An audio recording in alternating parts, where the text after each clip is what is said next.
Bien, buenas noches, bienvenidos a todos los participantes que se han unido el día de hoy, martes 26, al aula Zoom del Colegio de Contadores Públicos de Junín, y también un cordial saludo a todos nuestros seguidores que están visualizando la conferencia del día de hoy a través de nuestra página de Facebook.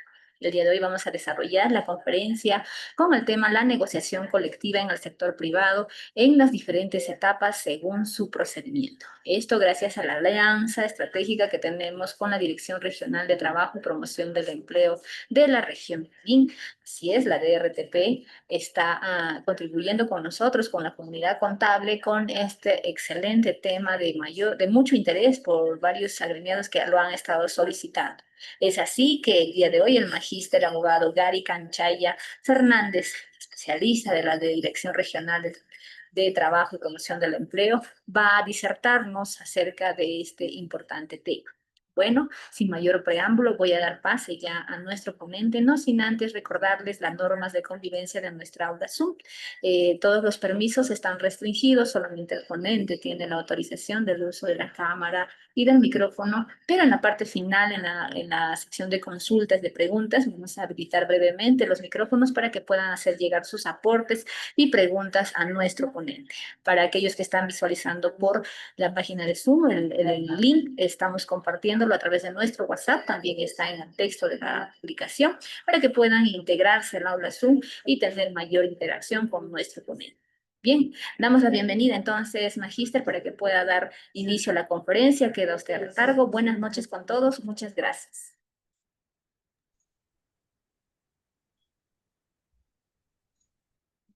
¿Qué tal? Muy buenas tardes con todos. Muy buenas tardes al Colegio de Contadores Públicos de la región Junín. Agradecer por la invitación y también agradecer a la Dirección Regional de Trabajo y Promoción del Empleo del Gobierno Regional de Junín también para gestionar esta colaboración e introducir un tema que ciertamente quizá no es muy común, no es cercano actualmente en las relaciones laborales, más aún en Junín, eso lo vamos a explicar, pero de presentarse, ciertamente va a generar un impacto en las organizaciones empresariales, genera un impacto en el tema económico, contable de las empresas y también en la gestión de los conflictos de las relaciones laborales. Antes de hablar sobre el tema y presentarles, déjenme compartir pantalla, por favor. Sí, proceda.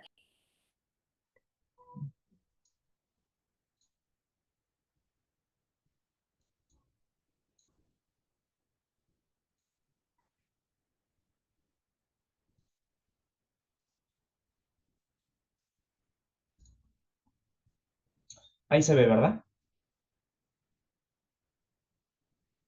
Sí, maestro, se ve. Listo. Entonces, me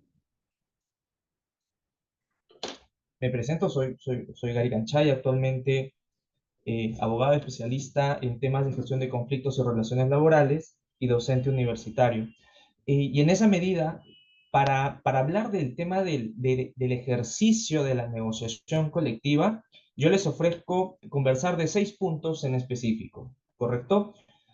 Primero, aterrizar y mostrar datos fríos en donde se contextualiza el tema que vamos a tratar hoy, ¿no? En unos datos y cifras, dando un enfoque económico. Luego, conversar un poco de las obligaciones estatales que tiene el Perú desde un enfoque jurídico. Posteriormente, algunas reglas específicas respecto del ejercicio de la negociación colectiva en el Perú, las etapas que existen,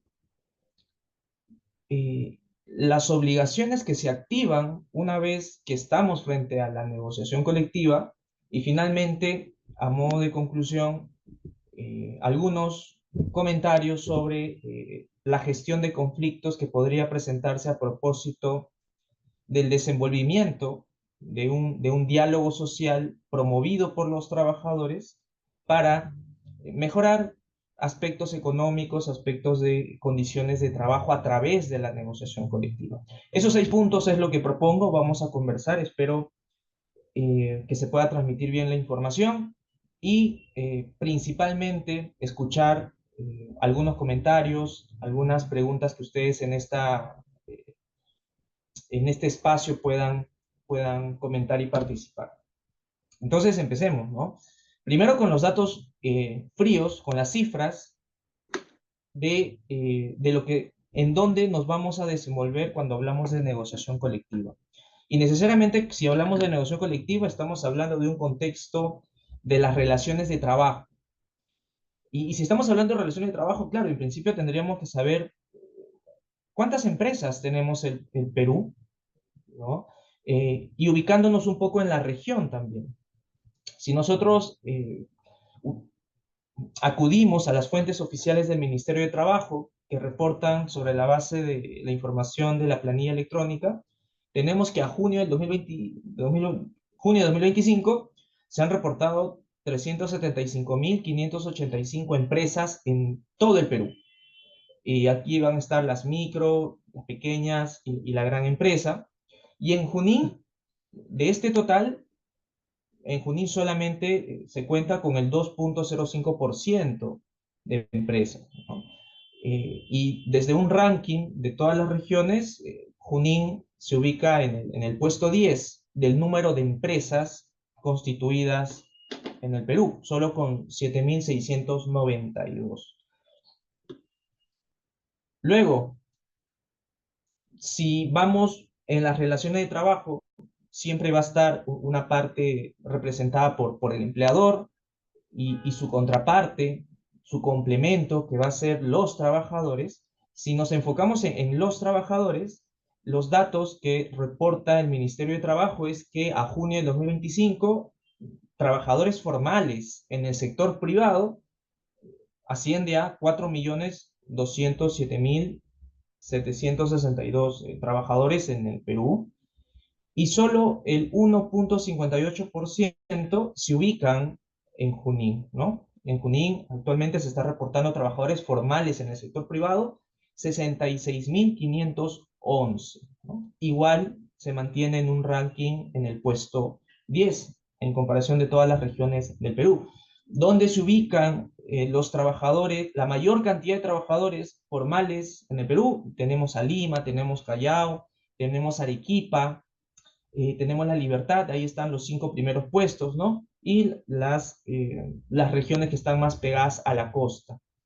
Esto ciertamente debe leerse y está entendido en un contexto de alta informalidad laboral. Aquí no se está contando, aquí no estamos mencionando esta diferencia de trabajadores formales e informales.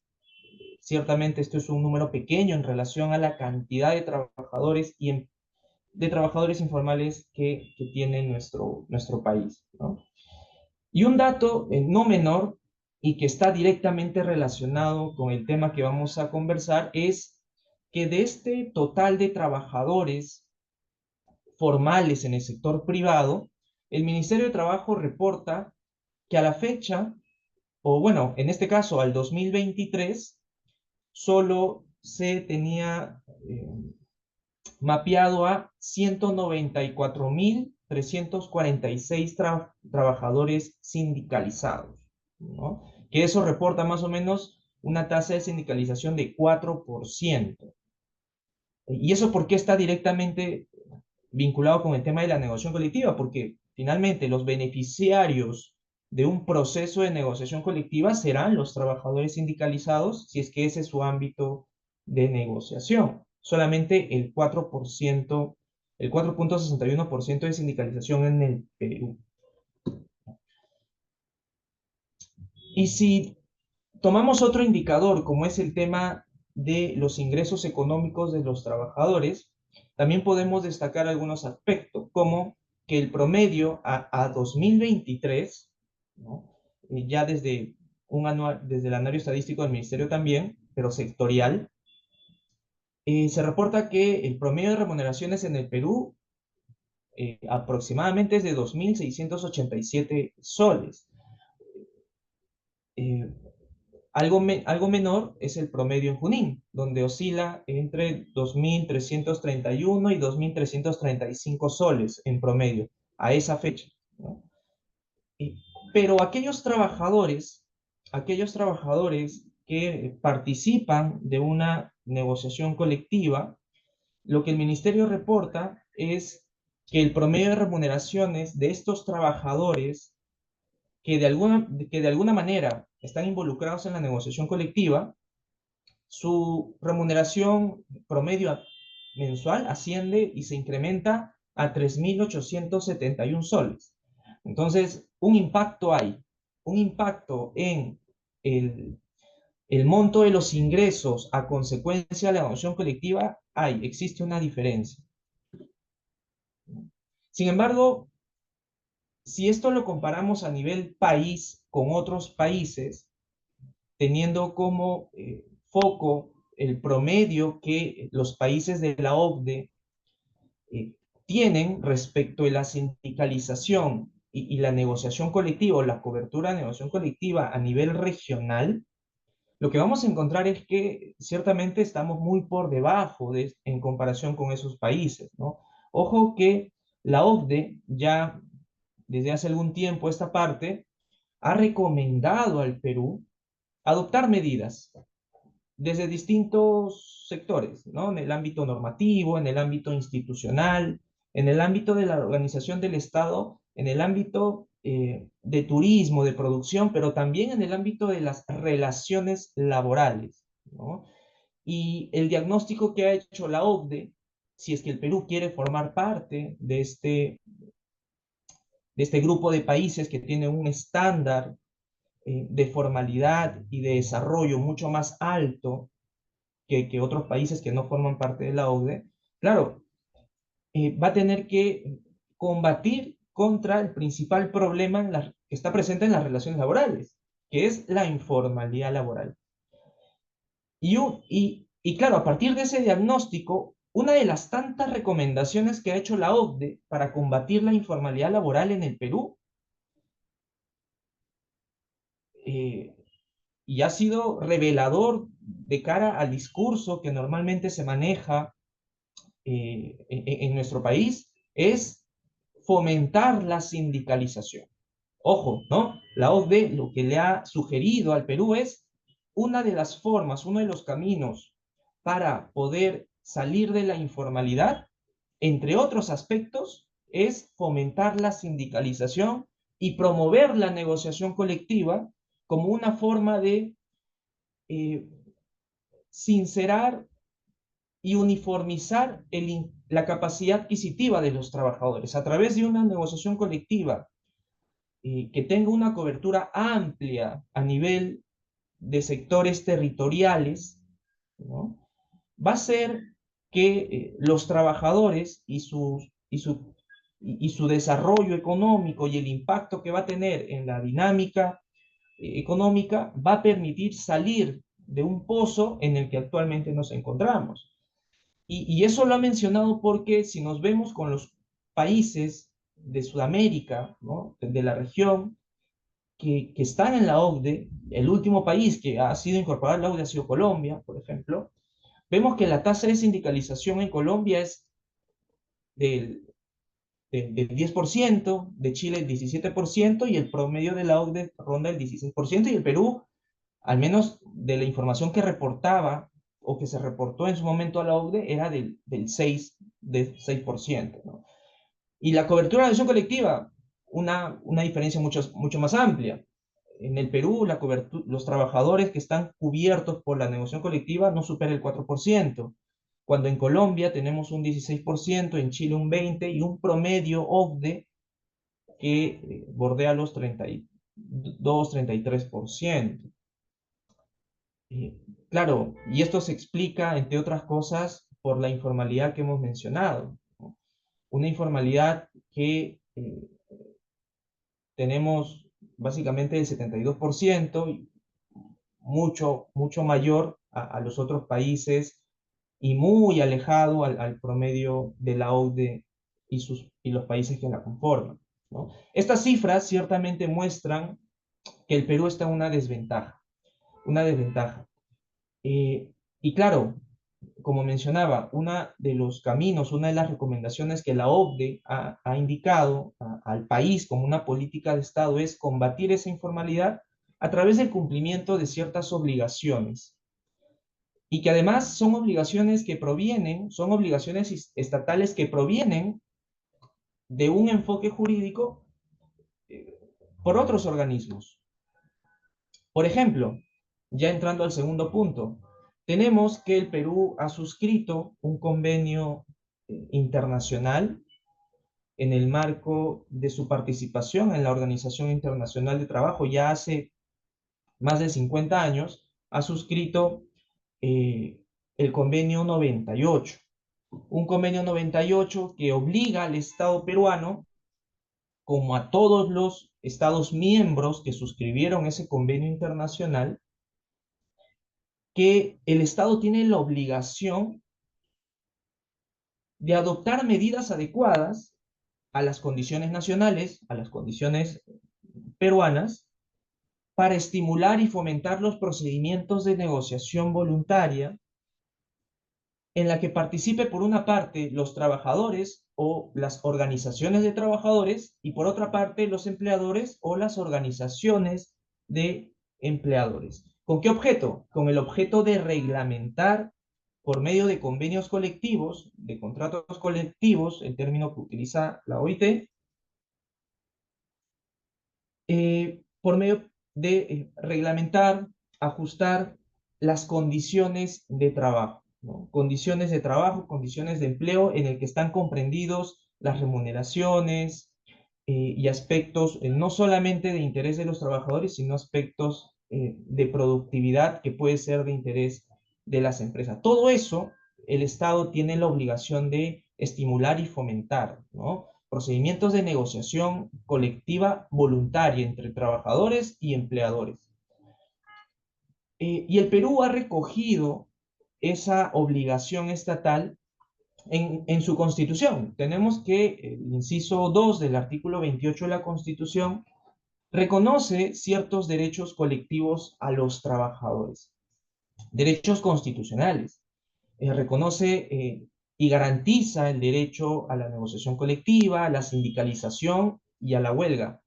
Claro, y esta garantía, este reconocimiento de por parte del Estado se realiza de distinto modo, de distinta intensidad, porque finalmente hay obligaciones diferenciadas. Respecto de la negociación colectiva, el verbo rector que la Constitución establece es que el Estado tiene el deber de fomentar. El Estado fomenta la negociación colectiva y promueve soluciones pacíficas de los conflictos laborales. Y ahí en un momento vamos a ver cuáles serían esas soluciones pacíficas que el Estado debe promover, ¿no? Pero además, como parte, el Perú como parte del sistema interamericano de derechos humanos, debe sujetarse a pronunciamientos que en determinados casos o en el marco de opiniones consultivas ha emitido la Corte Interamericana de Derechos Humanos. Y así, por ejemplo, tenemos que ya desde el 2021 existe una corriente desarrollada en la Corte Interamericana de Derechos Humanos en la que reconoce expresamente, ¿no? eh, ciertas disposiciones normativas de carácter supranacional, principalmente de la OIT y de los tratados de derechos humanos, respecto de que los estados deben garantizar y reconocer el ejercicio de los derechos colectivos y que son obligaciones concretas, específicas, ¿no? Eso lo ha plasmado, por ejemplo, en su opinión consultiva 27-2021, en el marco de la primera y la segunda ola de la pandemia.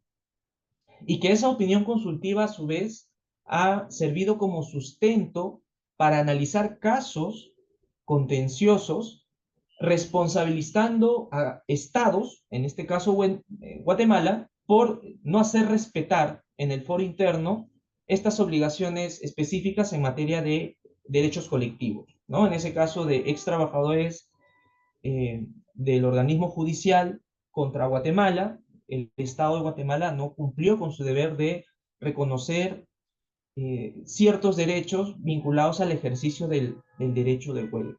Entonces, son mandatos constitucionales y mandatos supranacionales que están acompañados con una realidad que la OCDE exige promover para poder cambiar el statu quo económico en el que nos encontramos, que es la informalidad, ¿no?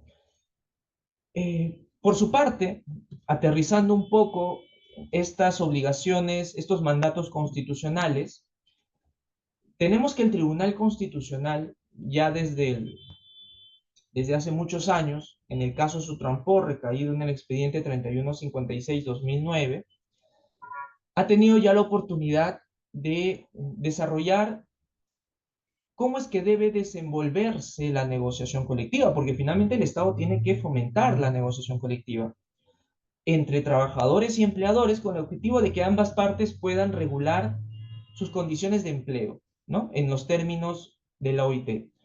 Pero, ¿bajo qué parámetro se tiene que desenvolver la negociación colectiva en el Perú? Y recogiendo los principios que reconoce la Organización Internacional de Trabajo, el Tribunal Constitucional ha manifestado que son tres, ¿no? Por un lado, que las partes tienen la voluntad y la libertad para negociar. Son las partes que en ejercicio de su autonomía colectiva van a decidir qué negocian, con quién negocian y bajo qué términos lo hacen. No podría una organización sindical, solo por el hecho de presentar un pliego de reclamos, someter el desarrollo de la negociación a un empleador cuando cuando no estén presentes ciertas circunstancias, ¿no? Y tampoco la organización sindical podría condicionar el reconocimiento de determinados beneficios eh, por una cláusula de paz o por un acuerdo en la que se van a desarrollar en buenos términos las relaciones de trabajo, ¿no? La negociación colectiva es libre y voluntaria, y eso lo reconoce la Organización Internacional de Trabajo y ha sido recogido a su vez por el Tribunal Constitucional. En segundo término, la negociación colectiva, como principio, tiene que desenvolverse de buena fe. Si bien ni el empleador ni los trabajadores pueden condicionarse mutuamente para participar de una negociación colectiva en términos de libertad y voluntad, tampoco puede permitirse que las partes, si es que deciden participar de un proceso de negociación colectiva, lo realicen con actos que se puedan identificar como de mala fe, ¿no? Sino todo lo contrario. El Tribunal Constitucional recuerda aspectos específicos de cómo deben actuar las partes en este proceso de diálogo, en este acercamiento, porque no existe una obligación de llegar a un acuerdo, lo que existe, y lo vamos a ver en un momento, es una obligación de sentarse en la mesa, de reconocer a la contraparte, de escuchar las propuestas y finalmente de debatirlas. Pero para poder llegar a esa instancia, las partes deben actuar con honestidad, con lealtad, con transparencia. No se puede entender una negociación colectiva si es que las partes no están en las condiciones de conocer cómo está la empresa y cuáles son los motivos detrás de las exigencias de la organización sindical. Y finalmente, tenemos un tercer principio recogido por el Tribunal Constitucional, que es la libertad para decidir el nivel de la negociación colectiva, ¿no? Esto entendidos bajo una lectura de la Ley de Relaciones Colectivas, tenemos que nuestra normativa interna reconoce, por un lado, distintos tipos de organizaciones sindicales que los trabajadores pueden decidir constituirse a nivel de empresa, a nivel de establecimiento, a nivel de centro de trabajo, o quizá en un nivel supraempresarial, ¿no? Pueden constituirse federaciones, sindicatos de rama, confederaciones. Hay distintos ámbitos para poder constituirse una organización sindical. Eso se denomina en doctrina la estructura sindical, ¿no? Hay una estructura sindical donde los sindicatos pueden elegir libremente dónde ubicarse, ¿no? Y si la ley inclusive no establece específicamente una organización que se ajuste a las necesidades de los trabajadores, por el artículo 2 del convenio 87 del OIT, los trabajadores igual pueden decidir cómo organizarse, al margen de lo que expresamente esté reconocido o regulado por la Ley de Relaciones Colectivas de Trabajo, ¿no? Pero a su vez, la ley lo que establece es que los trabajadores pueden plantear un nivel de negociación y la ley establece principalmente dos, el nivel de empresa y el nivel de rama de actividad. Sin embargo, si las partes deciden negociar en un nivel distinto, eso es posible, eso es parte de los principios de la negociación colectiva, ¿no? Si hay varios sindicatos que se organizan en distintos ámbitos y quieren negociar a su vez en distintos niveles de negociación, el empleador tendrá que participar, pero si hubiera un cambio de nivel, ahí sí necesariamente tiene que existir un acuerdo entre las partes, ¿no? Hay unas particularidades que establece la Ley de Relaciones Colectivas, que lo vamos a comentar más adelante, pero principalmente hay tres principios sobre los cuales va a inspirar la interpretación, la aplicación a casos concretos y la emisión de normas referidas a la negociación colectiva. Respecto ya del tema más normativo en el Perú, tenemos que eh, existe la Ley de Relaciones Colectivas de Trabajo, cuyo texto único ordenado ha sido aprobado por el Decreto Supremo 010-2003, y el reglamento de la Ley de Relaciones Colectivas aprobado por el Decreto Supremo 011-92-TR. Este marco normativo establece que los empleadores tienen la obligación, tienen el deber de negociar, tienen el deber de negociar. Claro, ¿cómo se lee ese deber de negociar con un principio, con el primer principio que el Tribunal Constitucional ha reconocido, que es la libertad y voluntad? Esto, parte de la lectura de la doctrina, lo que mencionan es que este primer principio que propugna y que surge en el marco de la OIT, que las organizaciones de trabajadores y los empleadores tienen la voluntad y libertad para utilizar mecanismos de diálogo voluntario. Claro, esto está pensado en las condiciones nacionales, ¿no? Y de cada país. Y las condiciones nacionales del Perú, por ejemplo, es que tenemos una realidad donde existe como hemos visto, una informalidad eh, muy presente, donde tenemos una realidad donde 7 de cada 3 trabajadores están contratados de manera temporal, donde tenemos una sindicalización reducida, donde tenemos una negociación colectiva también escasa. Claro, ante esa realidad, una reinterpretación de ese principio de la negociación libre y voluntaria va a estar pensada más bien en determinados aspectos, como, por ejemplo, para decidir el cambio de nivel de la negociación colectiva, pero no para iniciar la negociación colectiva. Entonces, una lectura legal concordada con la flexibilidad que ofrece la Organización Internacional del Trabajo de sus mandatos, es que el empleador tiene la obligación de negociar colectivamente cuando el sindicato presenta un pliego de reclamos que contiene pretensiones económicas, pretensiones de mejoras en las condiciones de trabajo y, ¿por qué no?, también pretensiones vinculadas a la productividad y al mejor manejo del ente empresarial. Pero esta regla tiene excepciones. Esta regla que impone una obligación al empleador para negociar tiene excepciones que están previstas también en la ley. Una primera excepción es que aquellas empresas que tienen menos de un año de funcionamiento no están obligadas a negociar. Aquella empresa cuyo sindicato le presentó un pliego de reclamos, pero este sindicato no tiene capacidad negocial, la empresa no está obligada a negociar. ¿Cuándo no tendrá capacidad de negociar un sindicato? Como por ejemplo, si fuera un sindicato de rama que no tiene una cantidad eh, suficiente de afiliados que puedan ser representados en una negociación colectiva. Un sindicato de rama, una federación que tengan 5 trabajadores afiliados y que por esos 5 trabajadores este sindicato de rama o federación quiera negociar o pretenda obligar a negociar a la empresa, al empleador.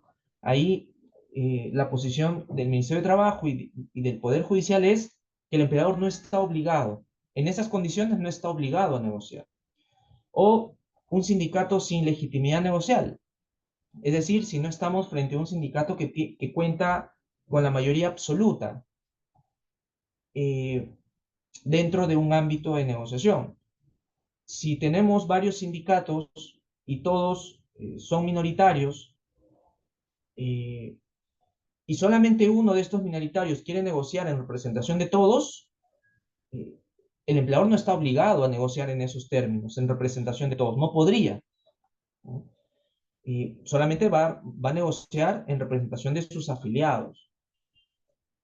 Eh, Entonces, la legitimidad negocial va a estar pensado en términos de la representatividad. Si finalmente este sindicato tiene la representatividad para negociar por todos los trabajadores, ¿verdad? Y si lo tiene, entonces el empleador también va a tener la obligación de negociar con él.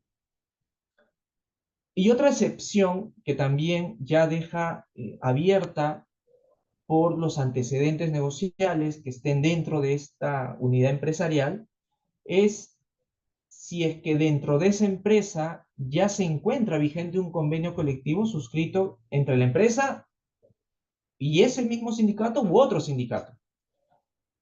Si existe un convenio colectivo vigente y la vigencia se mantiene, ¿no? Digamos, si existe un convenio colectivo que tiene vigencia hasta el 31 de diciembre de este año, un sindicato, el mismo sindicato u otro sindicato del mismo nivel, del nivel de la empresa, no podría exigir negociar, presentar su pliego de reclamos y exigir negociar con la empresa. Desde ahora que estamos en agosto, ¿no? Esto es una excepción. Esto es una excepción para dar un orden. Ojo, estas excepciones lo que buscan es romper este hilo obligatorio. Y lo que queda, finalmente, es una facultad del empleador. Una empresa que cuenta con menos de un año, un sindicato que no tiene capacidad, un sindicato que no tiene legitimidad negocial o aún existiendo un convenio colectivo vigente en la empresa, si el empleador para poder gestionar o para poder llevar un buen clima laboral en sus relaciones de trabajo, decide negociar, lo va a poder hacer. No está impedido. No está impedido. Y vamos avanzando, ¿no? Ya vamos avanzando entonces, si se inicia una negociación colectiva, ¿cuáles son las etapas? Que es uno de los temas centrales de esta intervención. La ley establece, y aquí es importante tomar nota,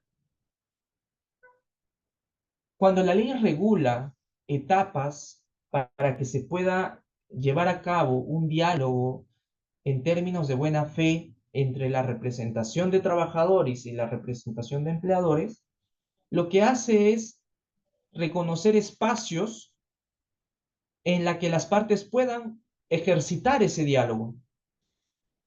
En consecuencia, no estamos frente a una regulación que establece etapas preclusivas, no estamos ante una regulación intervencionista en la que tipo proceso judicial deban seguirse de manera estricta los plazos y las oportunidades para hacer determinada actuación. No.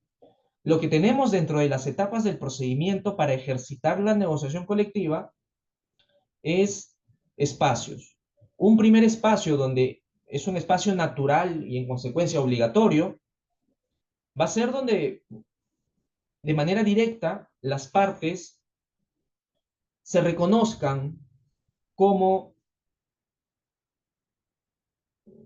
locutores de los intereses de los trabajadores y de los empleadores, ¿no? Donde se reconozcan, donde se escuchen, donde decidan cuándo reunirse, dónde reunirse y qué aspectos hablar de manera directa sobre el pliego de peticiones, porque quizá el sindicato tendrá sus exigencias, sus peticiones, pero el empleador también puede presentar su contrapliego, su contrapropuesta, puede introducir algunos aspectos que al empleador le puede interesar en aras de llevar una mejor productividad y competitividad de su organización, ¿no? Y eso se podrá hacer de manera libre y voluntaria en la etapa de trato directo, una etapa de trato directo que sí establece un plazo para poder iniciarse, que es 10 días luego de presentar el pliego de reclamos. Pero de ahí en adelante, esta etapa de trato directo es libre, es voluntario, en el sentido de que las partes decidirán en cuánto tiempo se va a desenvolver o se va a desarrollar esta etapa de trato directo. Podría durar, luego de iniciado, luego de instalado el trato directo, podría durar 2 semanas, 3 semanas, un mes, 6 meses, 8 meses, lo que las partes dispongan y lo que la negociación y su desenvolvimiento lo exija, ¿no? Y las partes también tendrán la oportunidad de decir, hasta aquí nada más, ya no nos entendemos, hay puntos muertos, hay obstáculos que impiden continuar la negociación en trato directo, porque quizá ya no estamos transmitiendo bien la información, yo te pido, no sé, facilidades para la organización sindical, pido que se transparente cierta información en la evaluación de desempeño de los trabajadores, eh, solicito que se regulen plazos o requisitos cuando se tenga que presentar algún tipo de permiso o licencia, ¿no? Y el empleador más bien entiende los aspectos negativos de esas exigencias, ¿no? Y no llegan a encontrar intereses comunes detrás de esas peticiones. Claro, y si fuera así, las partes tienen la libertad de decir, ya no confío en ti, necesitamos un tercero, necesitamos un apoyo, solos no vamos a poder entendernos, entonces agotarán esa etapa, agotarán la etapa del trato directo. Y a partir de ahí, lo que la legislación reconoce es una serie de alternativas. Tenemos una primera alternativa que, ojo, no son secuenciales, no son preclusivas, son después del trato directo, los trabajadores podrían acudir al pedido de la conciliación, podrían pedir a la mediación. Después del trato directo, los trabajadores podrían acudir al arbitraje, o los trabajadores después del trato directo podrían acudir a la huelga. No es que van a tener que transitar necesariamente por cada una de las etapas, porque no existe un orden al respecto, ¿ok? Eh, pero claro, lo que sí se busca es que primero se agote el diálogo. Y un primer diálogo en la que de manera directa no funcionó, entonces buscaremos el diálogo, pero con ayuda, con la intervención de un tercero, para que permita facilitar aquello que no pudimos encontrar de manera directa, que es la comunicación y el entendimiento, ¿no? Y el Ministerio de Trabajo y las direcciones regionales de trabajo tienen una labor importante porque ofrecerán un espacio cómodo, neutro, ¿no? Y ofrecerán también a profesionales especializados en técnicas de conciliación para buscar el acercamiento de aquellos aspectos distantes, ¿no? De aquellas controversias que quizás no solamente son lo económico, sino hay aspectos más de orden organizativo que no permitió que fluya este diálogo. Y la conciliación, en consecuencia, será una alternativa de ese diálogo. Otra alternativa es la mediación. Los trabajadores, los empleadores podrían pedir la mediación, que a diferencia de la conciliación, en la mediación, esta persona que va a dirigir la etapa, que es el mediador, va a tener una facultad adicional, una facultad distinta que no estaba en la conciliación. En la conciliación, el conciliador escucha, utiliza técnicas para retroalimentar, para parafrasear aquello que se dijo pero se escuchó mal, ¿no? Para darles oportunidad a las partes de que puedan explicar por qué están pidiendo un sol, 2 soles de incremento, y el empleador por qué está negándose o por qué está ofreciendo un monto menor o mayor, dependiendo, ¿no? A condición de que se acepten otras cláusulas. Entonces, claro, el conciliador va a tener básicamente una función de facilitar el diálogo, pero no va a intervenir en la propuesta. En la mediación sí. El mediador, escuchando las pretensiones de las partes, escuchando las justificaciones, va a tener la facultad de, si así lo deciden los que participan, proponer soluciones y proponer alternativas, con el único objetivo de que las partes voluntariamente decidan aceptar o no aceptar esta propuesta de solución. Finalmente es una propuesta. Y si se acepta, culmina la negociación colectiva, ¿verdad? Utilizando el diálogo, utilizando el diálogo. Unas dos últimas alternativas que están reconocidas como etapas del procedimiento de la negociación colectiva, que son ciertamente etapas no queridas por las partes por los riesgos que conlleva. Tenemos, por un lado, un arbitraje laboral, donde actualmente tenemos una legislación que permite solamente a los trabajadores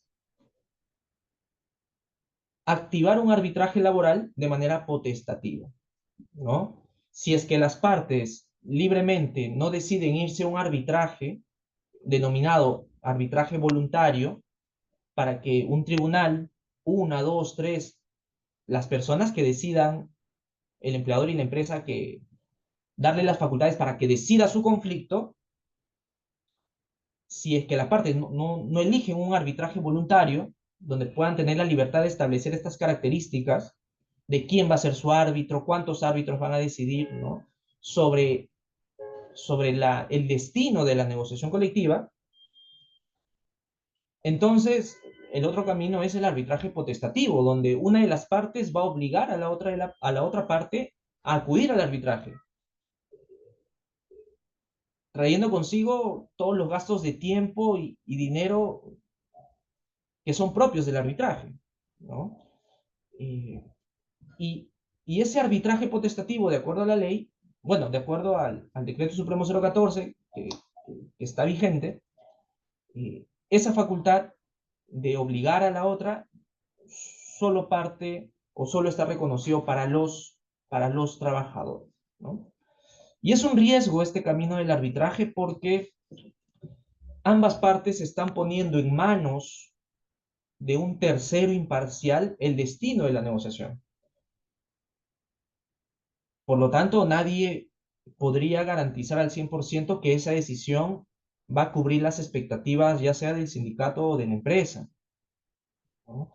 El arbitraje debe verse, entonces, si ese es el riesgo que se va a asumir, el arbitraje debe verse como un castigo por la ausencia de diálogo o por un diálogo que no existió o donde las partes no demostraron capacidad para poder solucionar de manera directa o con asistencia de un tercero sus conflictos, sus controversias en materia de relaciones de trabajo, ¿no? Eh, Entonces es un riesgo porque aquella decisión quizá no le va a convenir a la organización sindical o no le va a convenir al empleador o quizá ninguno, ¿no? Y podría convertirse ese arbitraje que está destinado a solucionar un conflicto, ese arbitraje podría convertirse más bien en fuente de otro conflicto, porque se va a judicializar si hay algunos aspectos donde las partes entienden que existe una inobservancia a principios de motivación o de legalidad. que ciertamente ahora están abundando, ¿no? Y finalmente, una alternativa también que tienen los trabajadores, exclusivamente, una vez agotado el trato directo o la conciliación o la mediación, es la paralización de labores, ¿no? En una manifestación de un ejercicio constitucional, que es el ejercicio al derecho de huelga. Es un derecho constitucional, que también está en el artículo 28 de la Constitución. Pero claro, el Estado no promueve la huelga, el Estado no garantiza la huelga, el Estado no fomenta la huelga. Lo que en términos, en los términos que están en la Constitución, lo que el Estado hace es regular la huelga. Y los trabajadores que quieran ejercer la huelga tendrán que someterse previamente tendrán que observar a las reglas y los mandatos legales que se han previsto para ese efecto. Hay requisitos, hay condiciones, hay plazos que observar. Si no se observan los requisitos, las condiciones, los plazos, la comunicación al empleador, eh, garantizar los servicios mínimos, entre otros, el por qué hiciste la huelga, la votación, si existe una mayoría o si existe finalmente la mayoría que tu propio estatuto ha mencionado, esa huelga, si se ejecuta, no será conforme a los cánones constitucionales, será una paralización no cubierta por el Estado, eh, y eso conlleva que la medida de presión quizá no, no surta sus propósitos, que sus propósitos de una huelga es ejercer una medida de presión para retornar al diálogo, ¿no? La huelga es una medida de presión donde quizá los trabajadores, habiendo ya agotado el diálogo, lo que buscan es retornar al diálogo, pero para que se pueda negociar en condiciones distintas, ¿no? En condiciones claras, si es que el sindicato entendió de que no existían esas condiciones, en condiciones de buena fe o en condiciones de propuestas sinceras a su pliego de reclamos, ¿no? Pero si ese es el propósito, sin embargo, la huelga no se desarrolla conforme al marco legal, ese propósito no se va a perseguir, no se va a conseguir, eh, y por el contrario, también podría generar una fuente de conflicto, que son las sanciones, que son los despidos, que son un mal ambiente laboral, naturalmente los descuentos, ¿no? Una huelga, una paralización, sea procedente o sea improcedente, va a generar descuentos, ¿no? Va a generar descuentos porque es periodo no trabajado. Pero son esas las etapas, son esos los caminos que se da en todo este desarrollo de la negociación colectiva, que de nuevo, esta regulación que podría ser quizá muy abultada, ¿no? Se ha cuestionado mucho que la regulación en el Perú es muy intervencionista en relaciones de trabajo. Claro, lo que busca es básicamente lo que la OIT ha mencionado, ¿no? Que las partes participen de mecanismos de diálogo, que los trabajadores y los empleadores participen de mecanismos de diálogo con el objeto de regular o reglamentar sus condiciones de empleo, incluidas las remuneraciones de productividad o condiciones de trabajo. ¿Cómo voy a participar de mecanismos? A través del trato directo, a través de la conciliación, de la mediación, y si esa participación no es fructífera o no llegamos a un buen puerto, entonces tenemos los caminos definitorios, ¿no? Definitorios porque la decisión de un tribunal arbitral va a ser vinculante para las partes. O irse a la huelga es, es una señal de que las relaciones no están bien, ¿no? Porque es la exacerbación del conflicto. Es el conflicto en su máxima manifestación, ¿no? Tener una huelga en una empresa eh, es un reflejo de que las relaciones están rotas, ¿no? De que ha existido sin llegar a responsabilizar a determinadas eh, partes, objetivamente lo que demuestra es de que ha habido una incapacidad de gestionar el diálogo. Eso es lo que refleja una huelga, ¿no? Ahora, ya vamos culminando, dos temas más. La negociación colectiva,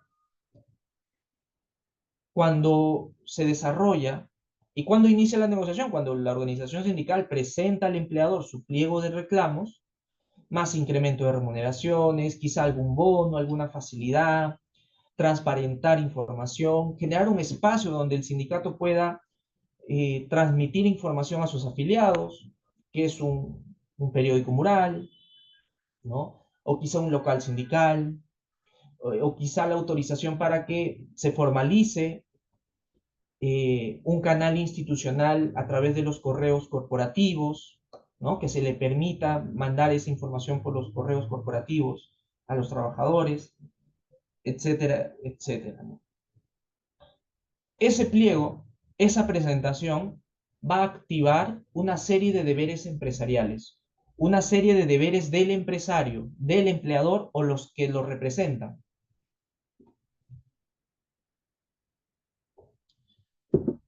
Por ejemplo, la ley y el reglamento establece que el trabajador puede pedir información económica, financiera, información laboral o información de cualquier índole que sea necesario para el desarrollo de la negociación. Y si la organización sindical y los trabajadores lo piden, el empleador tiene el deber de presentarlo, siempre que no vulnere algunas limitaciones legales, ¿no? Entonces, si la organización sindical pide los estados financieros, pide las boletas de pago, los informes auditados de la empresa, información sobre la categoría eh, de puestos o sobre las funciones o la escala salarial, el empleador tendrá que entregar esa información. Le tendrá que entregar a los trabajadores eh, para que puedan elaborar, por ejemplo, su pliego de reclamos. Claro, si yo estoy próximo a presentar mi pliego de reclamos, yo necesito sincerar información. Podría ser que mi empleador, yo no lo sé, ¿no? Yo podría pretender pedir, no sé, 300 soles de aumento al mes, asumiendo de que la empresa financieramente está bien, pero para poder cerciorarme le voy a pedir información a la empresa.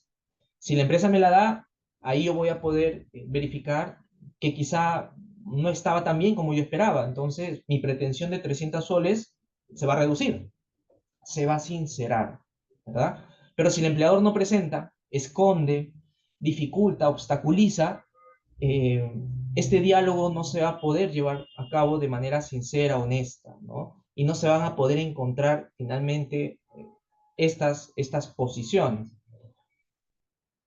Si el empleador no lo otorga, los trabajadores también podrían pedirlo a través de la Autoridad Administrativa de Trabajo, a través del Ministerio de Trabajo, los gobiernos regionales.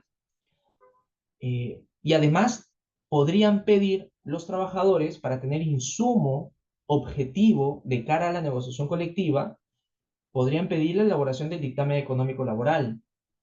Se podrían pedir al Ministerio de Trabajo, al gobierno regionales, que hagan un análisis técnico objetivo sobre el costo del pliego de reclamos, ¿verdad? Que está en el pliego de reclamos, y un análisis sobre el balance económico o financiero del empleador, ¿no? Para ver si es que el empleador está en la capacidad económica para solventar, responder, atender estos pedidos de los trabajadores, ¿no? Eso en el marco de un dictamen económico laboral. Si no lo hacen, el empleador ahí se va a enfrentar a algunas dificultades de orden legal, se le podría multar, entre otros aspectos, ¿no?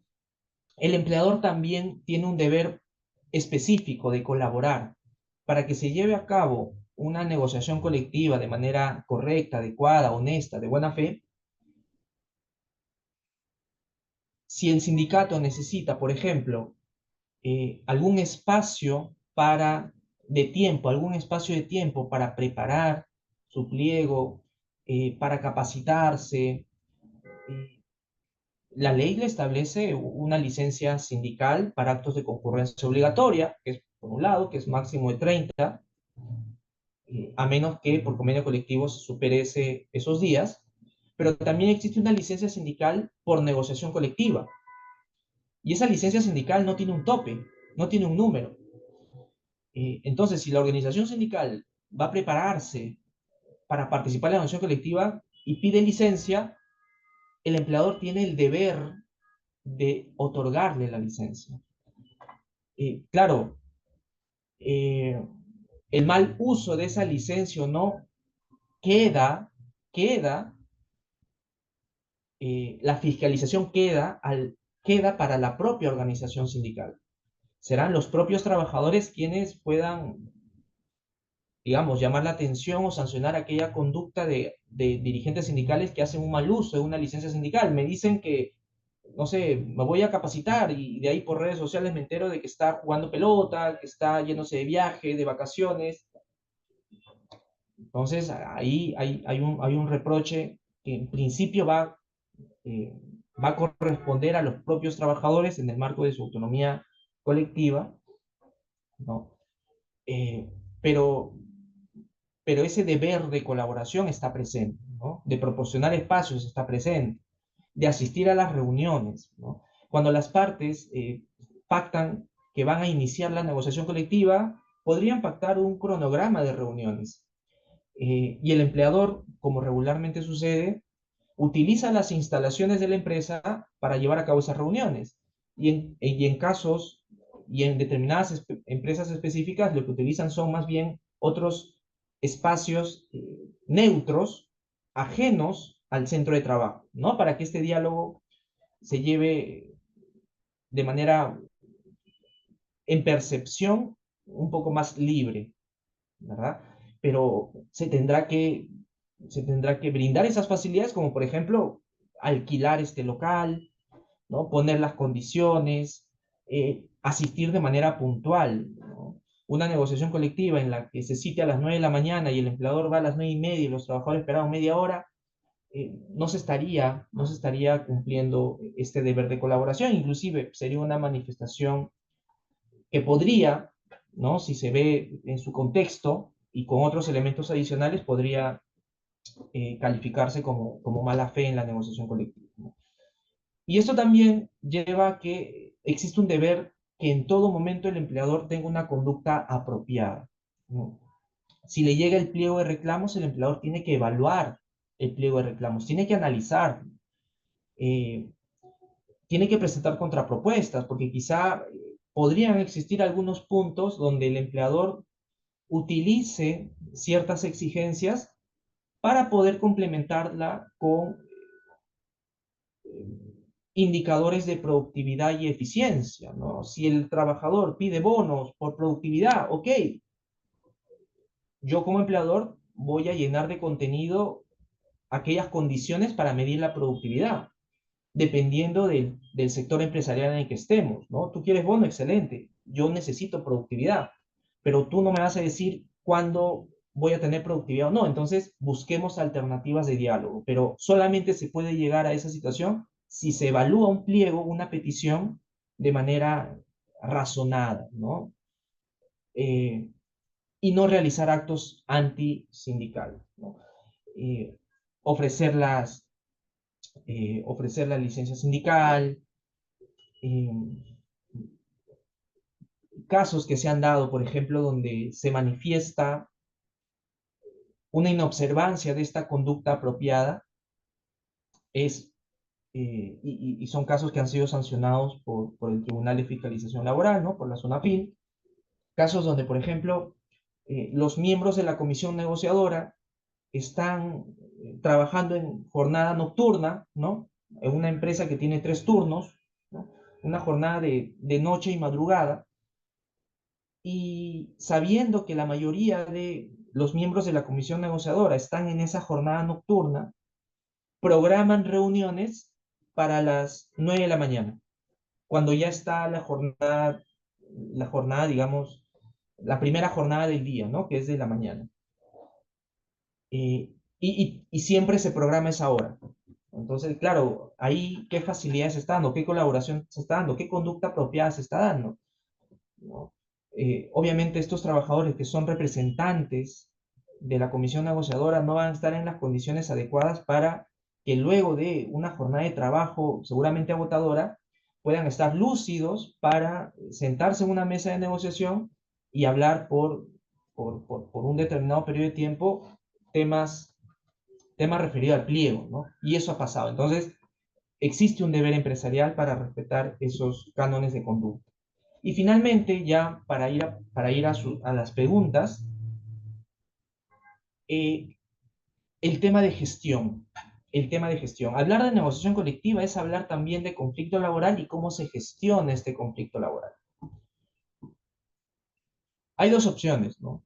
Si se presenta una organización sindical que me presenta exigencias en temas económicos o de condiciones de trabajo, solamente hay dos opciones.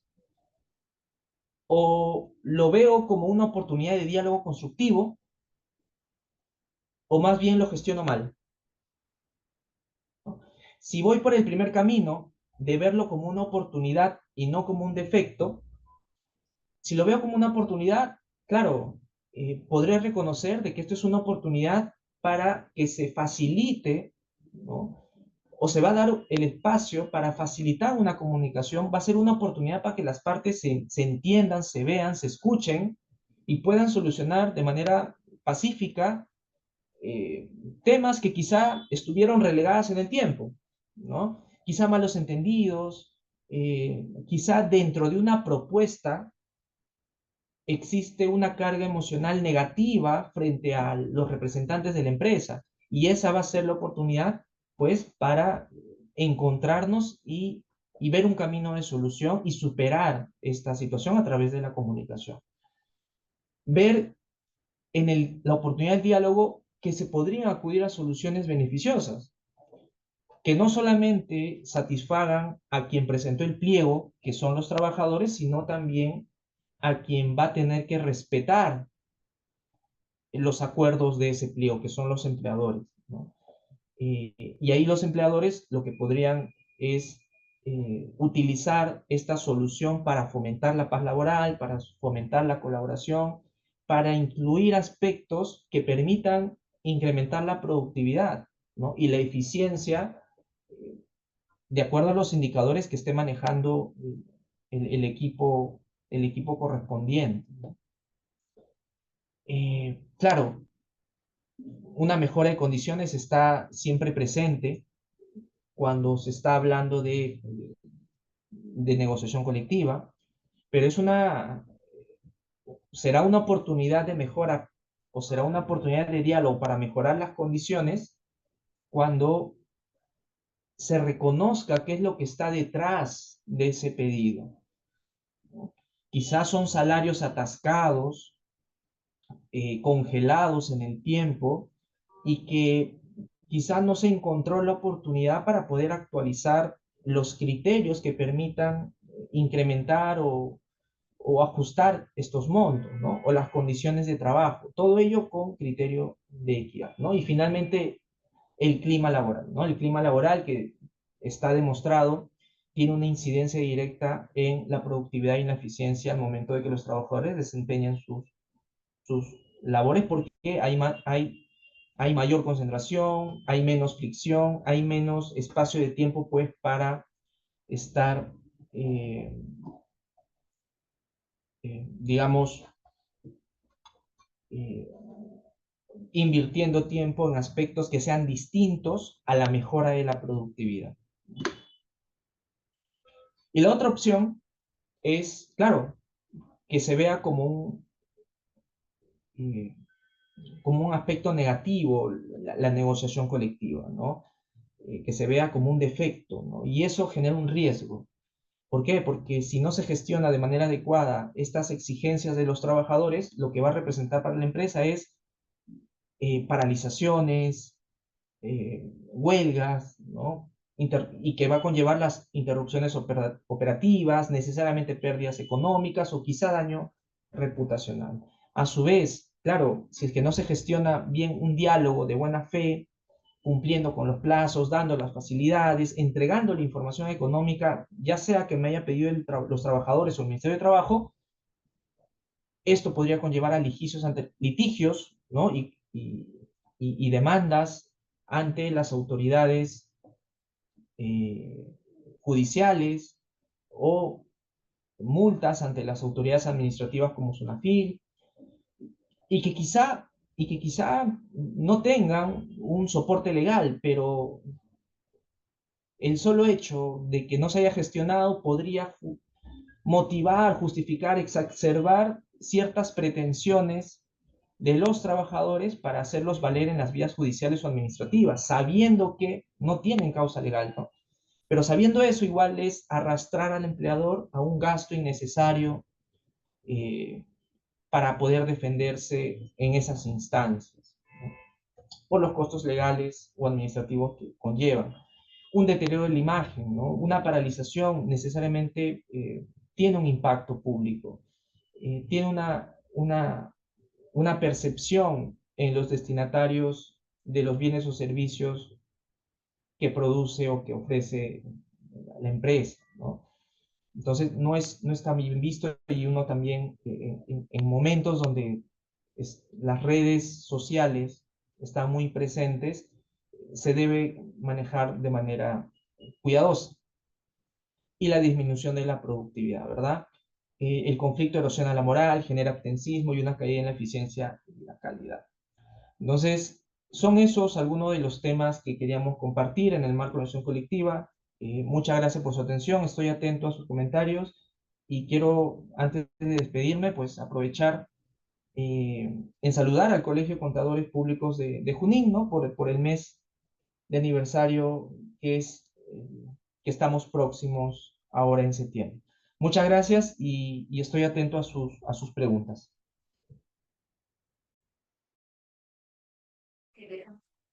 Bien, muchísimas gracias, abogado. Gracias por la ponencia que nos ha entregado. Tenemos unas cuantas preguntas aquí en el chat de el Zoom. En Facebook no tenemos preguntas.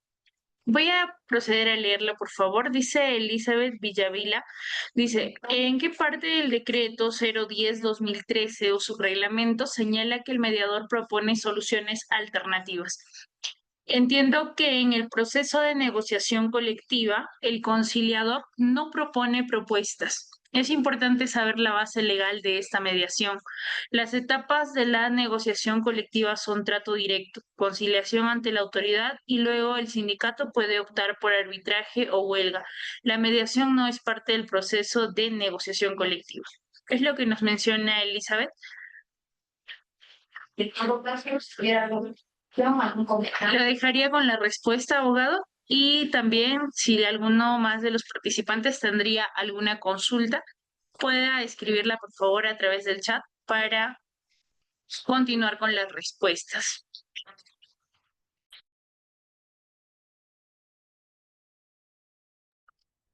¿Su micrófono está apagado, abogado? Perdón, ¿me escuchan? Sí, es sobre la mediación. A ver, como mencionábamos, la Ley de Relaciones Colectivas lo que establece son distintas alternativas.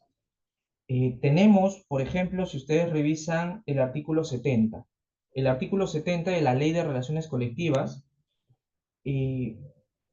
establece en qué momento se podría llevar a acuerdo, porque esos acuerdos finalmente son obligatorios.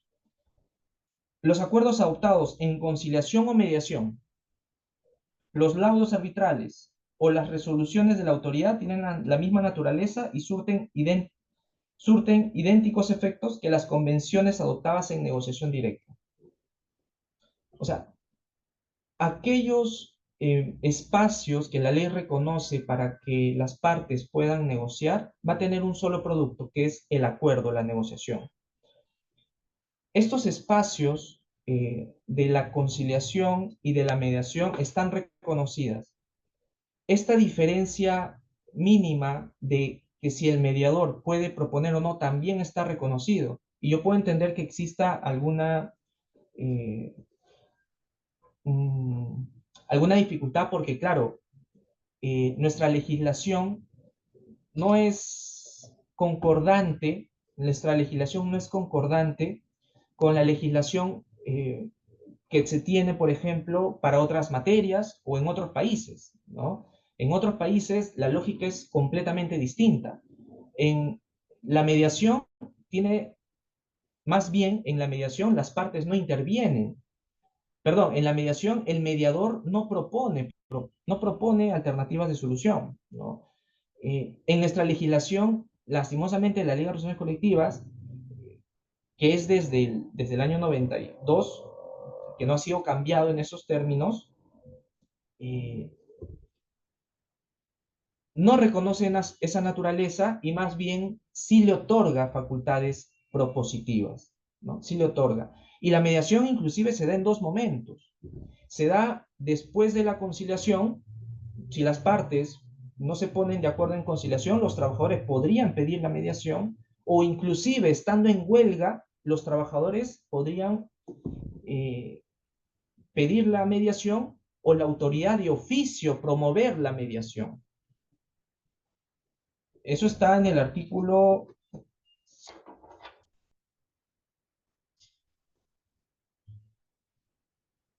64.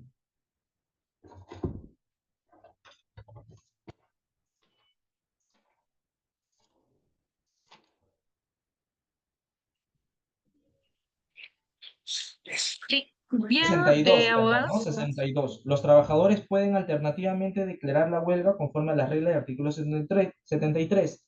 Durante el desarrollo de la huelga, las partes o la autoridad de trabajo podrán designar un mediador. Entonces, la mediación es una etapa, es un espacio donde las partes sí pueden, empleador y trabajadores, negociar, y el producto de esa negociación tiene la misma naturaleza de un convenio colectivo, ¿no? El mediador tiene facultades propositivas, el conciliador no, y esto se aleja a lo que otras legislaciones en otras materias y en otros países establecen. En otras legislaciones y en otras materias, el mediador no interviene en la solución, no puede intervenir. En materia de relaciones colectivas, sí lo hace con las propuestas. ¿Sí? Gracias. Ahí, no sé si hay otra pregunta. Sí, bien, bien, abogado, sí. Elizabeth nos mencionaba, dice que no existe mediación como obligación. En tal caso, se estaría frente a una negociación colectiva por pliego de reclamos. Nos pide participar con acceso al micrófono. Sin embargo, tenemos varias interrogantes más de varias personas que han estado también dentro de la reunión. Así que vamos a pedir si es que hubiera la posibilidad de que ya internamente se podría quizás absolver ya los detalles de esta consulta que ha realizado Elizabeth. ¿Sí? Mediante los números ahí que ha dejado, porque sí son varias preguntas que tiene. Vamos a continuar en tal caso con las preguntas de los demás participantes. ¿Sí? Nos preguntan también si el informe económico laboral, perdón, nos preguntan también si en los gobiernos locales dice se tiene personal de régimen 728. ¿Cómo es el tratamiento del convenio colectivo? Esta pregunta nos la hace Vilma. Ya. Ahí, hola. ¿Sí? Sí, Sí, lo ahí escuchamos ahora. me parece de que algunas de las preguntas están orientadas más a la negociación colectiva del sector público, ¿no? Y claro, por ejemplo, la pregunta anterior pareciera que también está pensada en el sector público. Existe una regulación diferenciada. La negociación colectiva en el sector público es distinta en el procedimiento a la del sector privado. Y es distinta porque tienen principios distintos. En el sector público, y esto lo hemos conversado también en la Dirección Regional de Junín hace un par de semanas, se inspiran en excepciones y mandatos constitucionales, que es de garantizar el principio de provisión presupuestal. y del equilibrio presupuestal. A partir de esas limitaciones y reconociendo también el derecho que tienen los servidores públicos para poder sindicalizarse y negociar, es que se ha armonizado tanto el ejercicio del derecho de los trabajadores como estas limitaciones constitucionales vinculadas al erario nacional para construir una regulación distinta a la que establece la Ley de Relaciones Colectivas de Trabajo y que es la que hemos expuesto el día de hoy. No es el mismo procedimiento. En el sector público el procedimiento es reglado, el procedimiento es secuencial en el sector público. No es el procedimiento que está aquí. En el sector público los trabajadores no pueden irse a la huelga una vez agotado el trato directo. Van a tener que pasar por la conciliación. Y ahí sí podría decir que la mediación no es una etapa de la negociación colectiva, pero en el sector público, ¿no? La negociación colectiva en el sector público, en consecuencia, sí es una etapa preclusiva y secuencial. Se tiene trato directo, se tiene la conciliación, y si no se llega a un acuerdo de etapa de conciliación, porque inclusive existen requisitos específicos para poder acudir a la conciliación, los trabajadores podrán ir o al arbitraje o a la huelga. Ojo, entonces son aspectos totalmente distintos que no hemos conversado aquí. El arbitraje laboral, por ejemplo, en el sector público es un arbitraje potestativo incausado. Solamente porque las partes no se ponen de acuerdo podrían ir al arbitraje. En el caso del sector privado, tenemos un reglamento que establece de que el arbitraje es causalizado. O bien podemos ir al arbitraje cuando se trate de una primera negociación o cuando se esté frente a actos que se puedan entender como actos de mala fe. Así que tiene una legislación distinta, diferente, ¿no?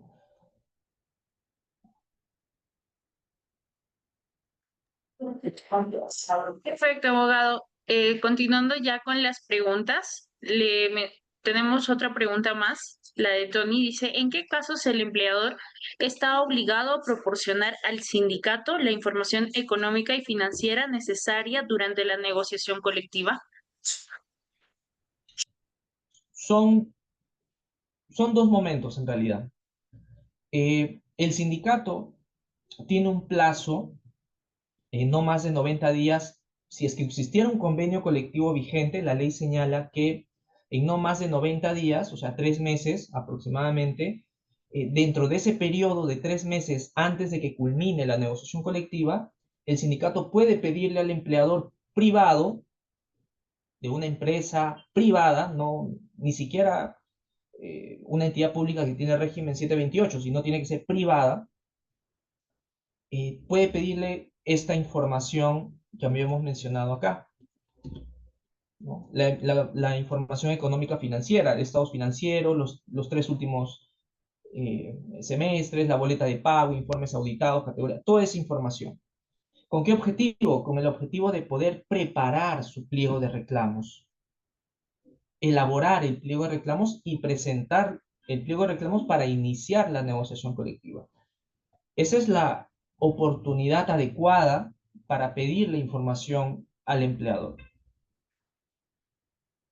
Podría ser de que la organización sindical no lo pide en ese momento,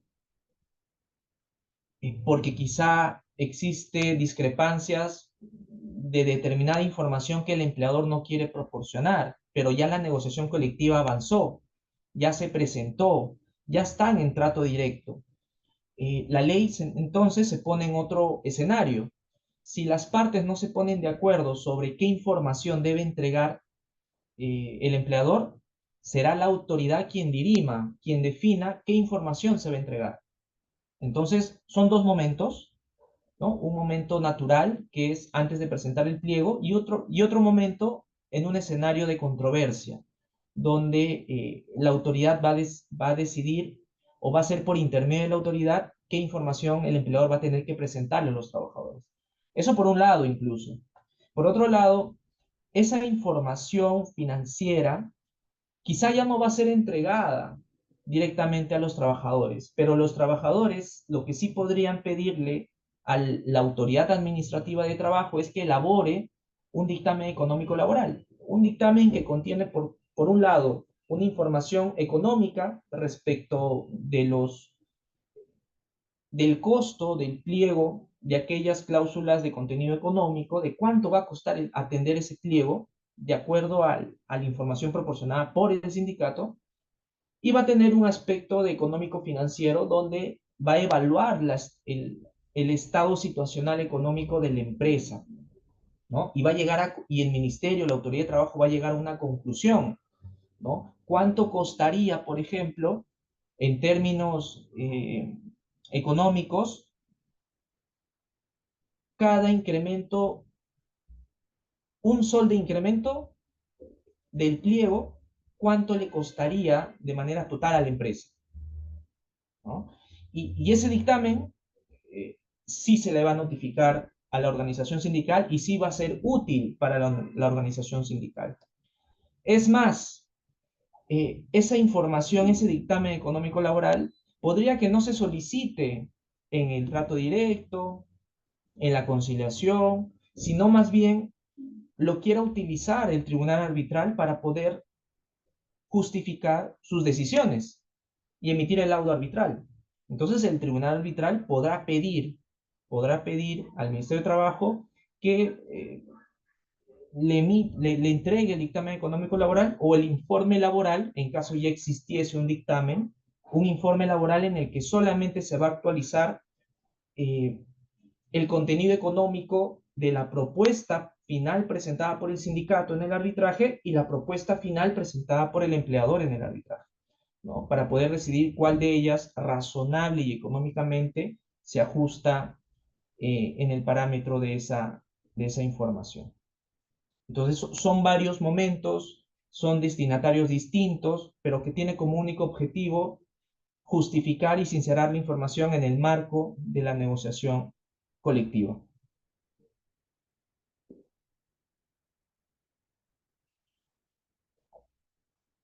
El registrado de participancia, igual mañana estamos chateando y ejercicio. Bien, gracias, abogado. Tenemos una consulta más y Antonio Damas nos dice, ¿el tema de horario es un punto de negociación?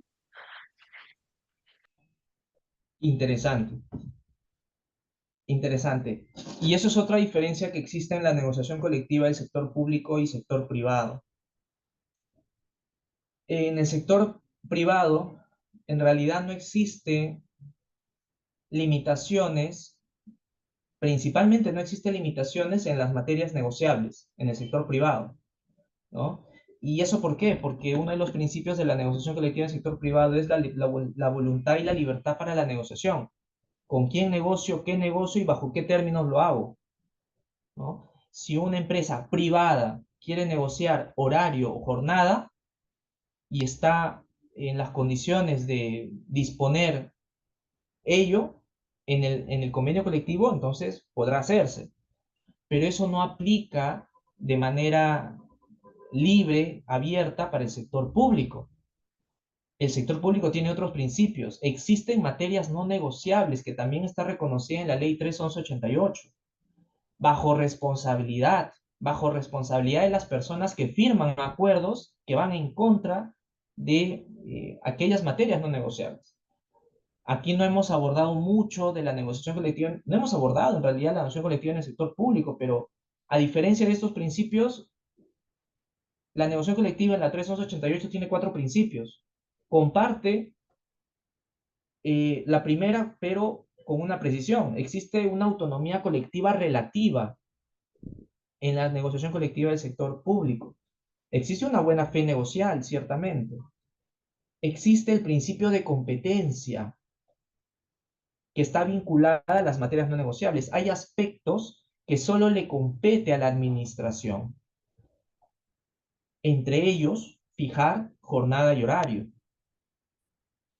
Y eso podría ser chocante porque la realidad negocial en el sector público lo que ha demostrado es que de manera libre se ha estado negociando aspectos como si fuera de libre disposición.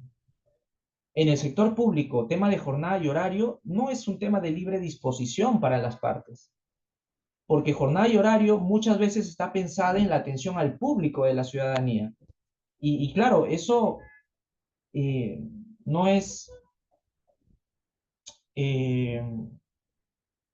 Seguramente en el marco de la negociación no es bonito escuchar el no, ¿verdad? Pero la negociación colectiva en el sector público responde al principio de legalidad, ¿no? Hay cosas que se pueden negociar, hay cosas que no se pueden negociar bajo responsabilidad. Y ya la Corte Suprema tiene muchas sentencias y a nivel de primera y segunda instancia, varios juzgados a nivel nacional están reconociendo medidas cautelares para dejar sin efecto convenios colectivos que contienen cláusulas que vulneran mandatos legales. Por ejemplo, incremento de remuneraciones cuando no se ha tenido en cuenta el informe situacional de la entidad, ¿no? O cuando todavía no se ha negociado a nivel centralizado, pero el incremento de remuneraciones ya se negoció a nivel descentralizado. Ahí la ley es clara, no se puede, ¿no? Entonces ya hay unos aspectos que inclusive el Tribunal Constitucional también ha resuelto, como por ejemplo negociaciones que se querían desarrollar este año de pliegos del 2017, 2018, 2019, cuando el mandato que impone la 31188 es reencauzar los pliegos, ¿no? Y el Tribunal Constitucional ya ha declarado, por ejemplo, cuando un sindicato presentó la vulneración a la negociación colectiva porque una entidad pública no quiso negociar un pliego del 2017, el tribunal ha declarado infundado una acción de amparo cuando está circunscrito en esa situación, ¿no? Entonces, hay limitaciones, hay limitaciones. Bien, tenemos la última consulta de Elizabeth Vallevila. Dice, en el sector privado se pide el informe económico financiero cuando se está en la etapa de negociación colectiva, no como bueno, refuta un poco, ¿no? Lo que usted acaba de exponer. A ver, lo escucho, no, dígalo, dígalo. No puedo ver porque estoy compartiendo Sí, pantalla.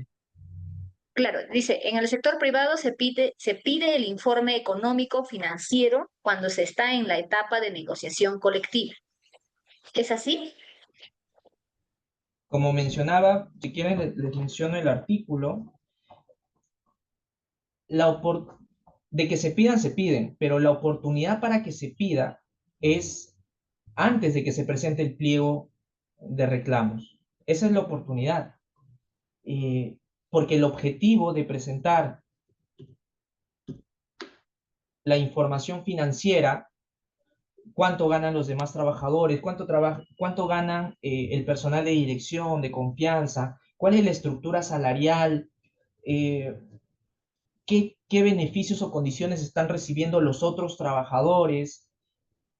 ¿Con qué objetivo se pide esa información? La ley, cuando se pone en ese escenario, se pone para que se sincere las exigencias que van a estar contenidas en el pliego. De que luego se presenten ese pedido de información de manera posterior a la presentación del pliego, se hace, sí se hace, ¿no? Los empleadores, como una manifestación de buena fe, ¿lo pueden entregar? Sí lo pueden entregar, sí lo pueden entregar, ¿no? Inclusive, esa información se puede obtener a través del Ministerio de Trabajo cuando se solicita el dictamen económico laboral, sí, pero ya inició la negociación, ¿no? O en el arbitraje, como mencionábamos, ¿no?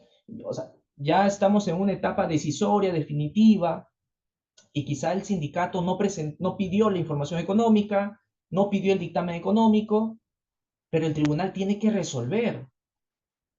Pero es una causal de nulidad establecida por la Corte Suprema que si yo emito un laudo sin tomar en cuenta el dictamen económico laboral, ese laudo va a ser cuestionado. Entonces el tribunal tiene que pedir esa información al Ministerio de Trabajo. Y lo hacen. Entonces, esa es la respuesta y el panorama y la práctica, ¿no?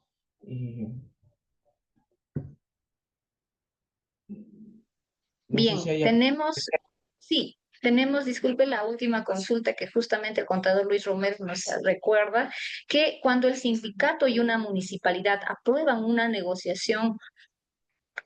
en negociación una bonificación por costo de vida de 500, pero para ese mismo año se aprueba un pacto centralizado de 280 soles según nivel, ¿cuál de los dos se debe cumplir?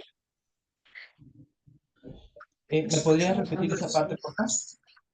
A ver, dice, no está claro, contador Luis Romero, pero a ver, voy a tratar de descifrarlo. Cuando el sindicato y una municipalidad aprueban en negociación una bonificación por costo de vida de 500, pero ese mismo año se aprueba un pacto centralizado aprobado por 280 soles según nivel, ¿cuál de los dos se debe cumplir?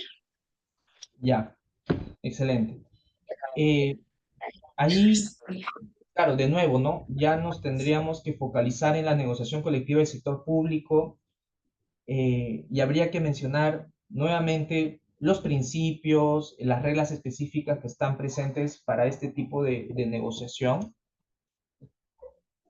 Pero para dar una respuesta, va a depender en realidad de dónde surge la fuente de financiamiento. Si este bono, un bono especial, un bono pactado solo en la municipalidad, tiene como fuente de financiamiento los recursos ordinarios de la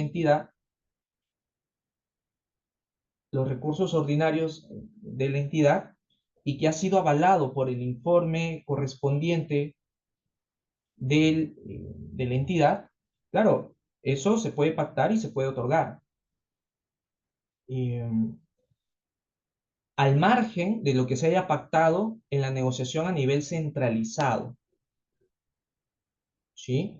Porque si a nivel centralizado se otorga otro bono, ese bono se va a aplicar a todos los trabajadores del sector público, sean afiliados o no afiliados. Entonces, ahí este servidor público municipal va a recibir, por un lado, el bono pactado con la municipalidad, pero que tiene una fuente de financiamiento distinto y avalado por el informe correspondiente de la entidad, y va a recibir un bono que se pacte en la negociación colectiva centralizada. Sin embargo, si este bono tiene la misma naturaleza tanto en el nivel de la negociación descentralizada, que es con la municipalidad, que lo que se ha pactado en el nivel centralizado, entonces este bono pactado de nivel descentralizado no se tendría que aplicar. Sería una cláusula inválida, no tendría que aplicarse, por más que haya sido pactado por las partes. Porque la 3.11.88 lo que regula es que a nivel descentralizado solo se puede negociar aquellos aspectos que no han sido negociados a nivel centralizado. Entonces no puede chocar, ¿no? Si hay un tema, quizá no de bonos, sino de incrementos remunerativos, en principio eso quien debe negociar es a nivel centralizado. Y si las partes acuerdan no negociar incrementos remunerativos, entonces ahí recién se habilita la negociación para el nivel descentralizado. Entonces existe un orden, existe una lógica, ¿no? Tiene que ser de distinta naturaleza los beneficios para que sean aplicables al servidor público, y además tiene que tener una fuente de financiamiento diferente, ¿no? Porque aquellas fuentes de financiamiento que provengan del informe técnico que emita, o del estado situacional, ¿no?, que emita el MEF, claro, el fuente de financiamiento es el presupuesto público, donde ha reservado un espacio fiscal para que se pueda financiar las negociaciones de los procedimientos descentralizados, ¿sí? Pero también existe un fuente de financiamiento a través de los recursos ordinarios que pueda tener la entidad, ¿no?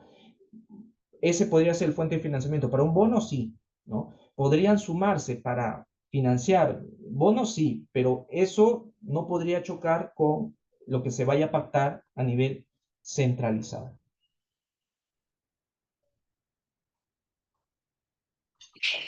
Bien, esa ha sido la última consulta. Muchas gracias, maestro, por la excelente exposición.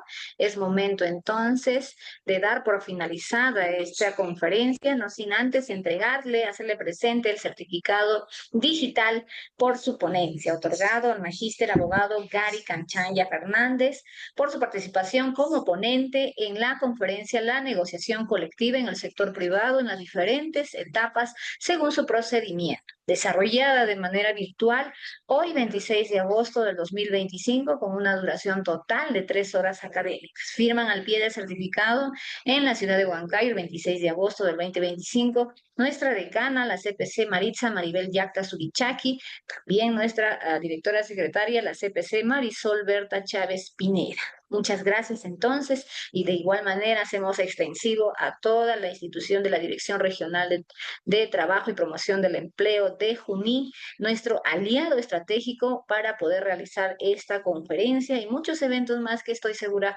se van a venir muy pronto. Bien, sus reflexiones finales, por favor, magíster, para cerrar la conferencia. No, agradecer la invitación, agradecer la gestión a la Dirección Regional de Trabajo y Promoción del Empleo del Gobierno Regional de Junín y extenderles un saludo de aquí de Lima, también por el aniversario que tienen ya el próximo mes en su colegiatura. Hasta una próxima oportunidad. Muy amables. Muy amable también usted, muchas gracias. También un saludo a cada uno de los participantes que se han reunido al aula Zoom. Hemos llegado a más de 40 participantes, también a los que nos ven por la transmisión de Facebook. Esta conferencia y el material académico será compartido en el repositorio. No se olviden, estaremos actualizando mes a mes en nuestra página web, en nuestro canal de YouTube. También va a quedar grabada por un mes en la página de Facebook. Cualquier consulta, el área de eventos académicos está para servirles y atenderles en los aportes, comunicación que tuvieran sobre este evento. Buenas noches con cada uno de ustedes. Nos vemos en la siguiente conferencia. Gracias.